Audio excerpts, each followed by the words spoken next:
Grandinetti, The Red Badge of Courage, an episode of the American Civil War by Stephen Crane, Chapter 20.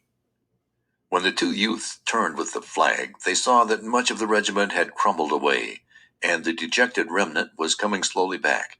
The men, having hurled themselves in projectile fashion, had presently expended their forces. They slowly retreated, with their faces still toward the spluttering woods, and their hot rifles still replying to the din. Several officers were giving orders, their voices keyed to screams. "Where the hell are you going?"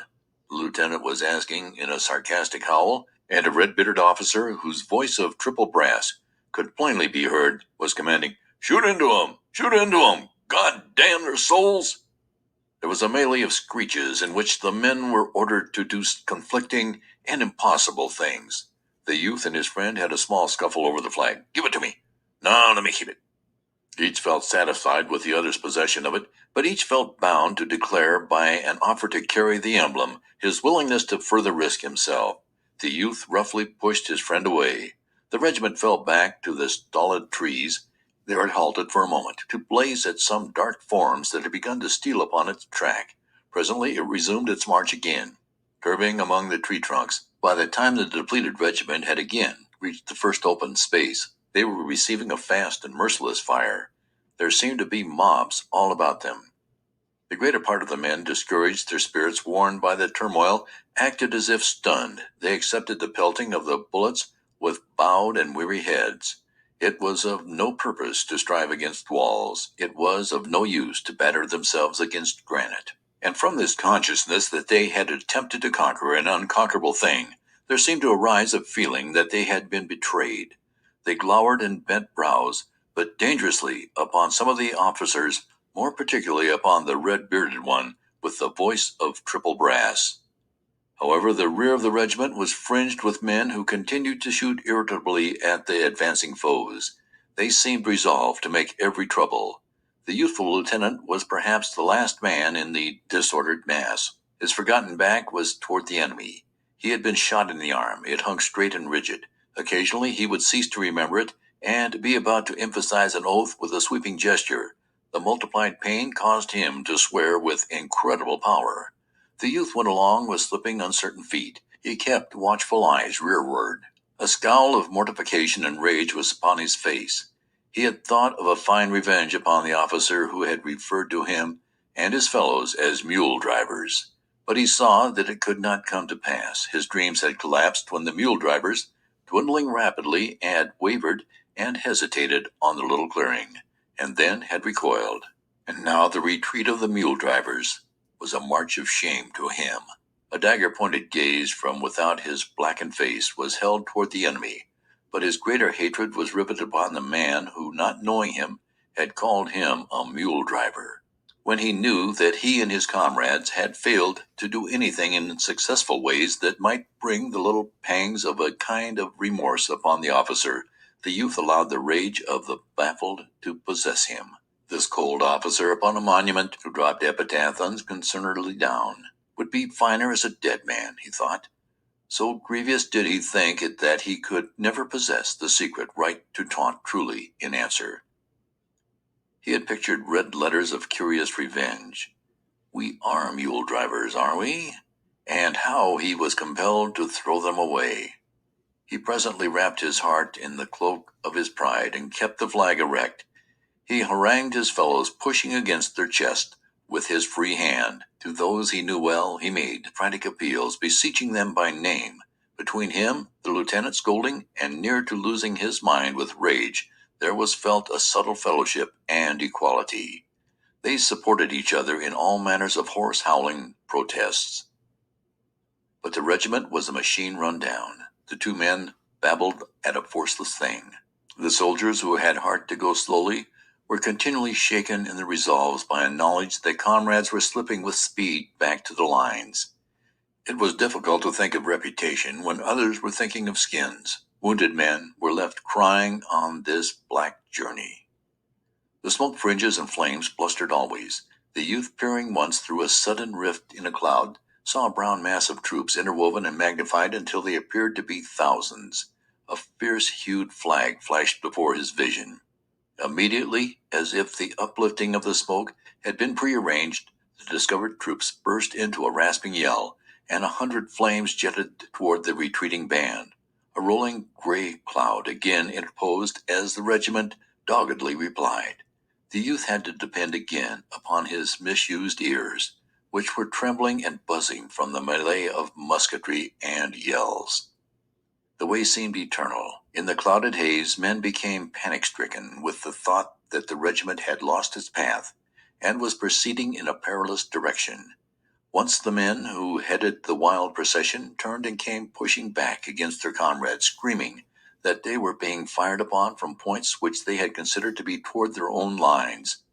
At this cry, a hysterical fear and dismay beset the troops. A soldier who heretofore had been ambitious to make the regiment into a wise little band that would proceed calmly amid the huge appearing difficulties, suddenly sank down and buried his face in his arms with an air of bowing to a doom.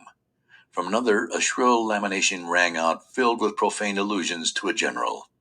Men ran hither and thither, seeking with their eyes roads of escape. With serene regularity, as if controlled by a schedule, bullets puffed into men.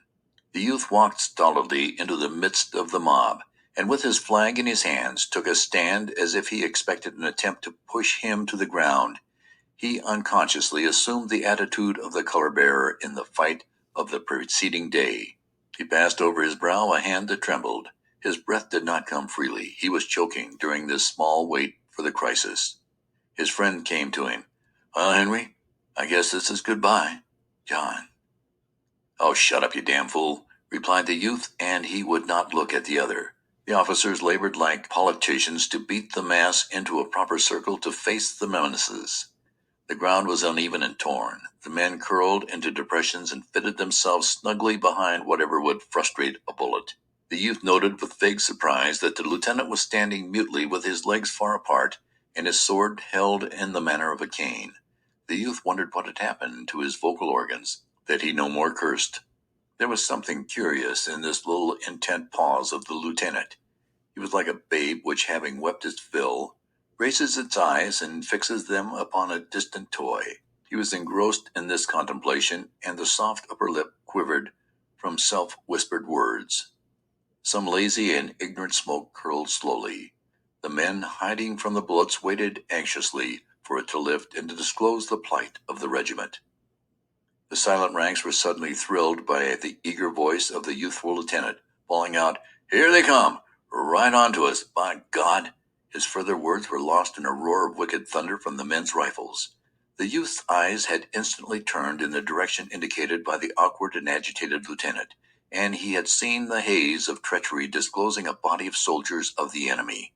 They were so near that he could see their features.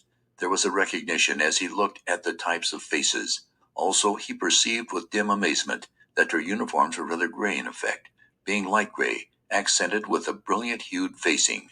Moreover, the clothes seemed new. These troops had apparently been going forward with caution, their rifles held in readiness, when the youthful lieutenant had discovered them, and their movement had been interrupted by the volley from the blue regiment. From the moment's glimpse, it was derived that they had been unaware of the proximity of their dark-suited foes and had mistaken the direction. Almost instantly, they were shut utterly from the youth's sight by the smoke from the energetic rifles of his companions. He strained his vision to learn the accomplishment of the volley, but the smoke hung before him. The two bodies of troops exchanged blows in the manner of a pair of boxers. The fast, angry firings went back and forth. The men in blue were intent with the despair of their circumstances, and they seized upon the revenge to be had at close range. Their thunder swelled loud and valiant. Their curving front bristled with flashes, and the place resounded with the clangor of their ramrods. The youth ducked and dodged for a time and achieved a few unsatisfactory views of the enemy. There appeared to be many of them, and they were replying swiftly. They seemed moving toward the blue regiment, step by step. He seated himself gloomily on the ground with his flank between his knees.